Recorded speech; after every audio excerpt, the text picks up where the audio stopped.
Assalamualaikum warahmatullahi wabarakatuh. Pengolahan lahan pertanian yang serba memakai mesin di zaman sekarang ini. Ada satu tradisi lama pada saat panen padi yang masih dilakukan oleh petani di Bandung Hampu, Kabupaten Agam, Provinsi Sumatera Barat, yaitu tradisi Mairia.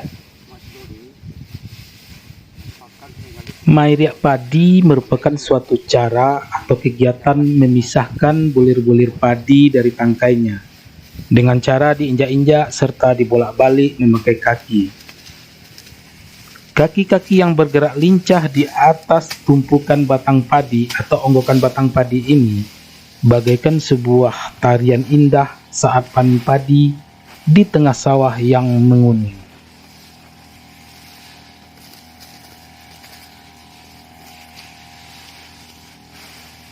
Biasanya tradisi Mairia dari dulunya dilaksanakan dengan cara saling bantu-membantu di antara sanak saudara ataupun kerabat dalam suatu kampung, dengan harapan pekerjaan panen padi dapat diselesaikan pada hari itu juga.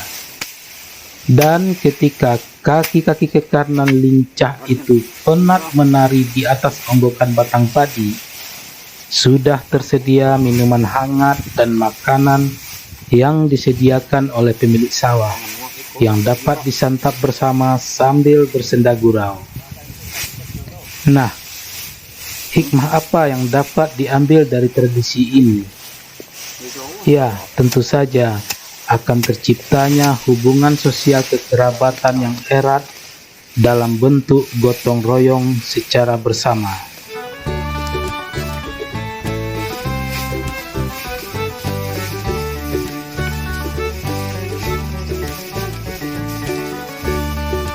Di bagian kampung-kampung atau nagari yang melaksanakan panen raya padi, mesin-mesin perontok padi memang memberikan banyak kemudahan dalam hal tenaga dan waktu bekerja bagi petani.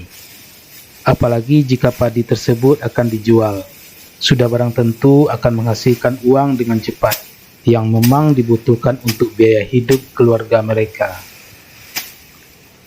Tetapi sungguh kita berharap tradisi Mairia padi secara manual dan tradisional ini tetap ada dan hidup di tengah-tengah masyarakat petani di Minangkabau.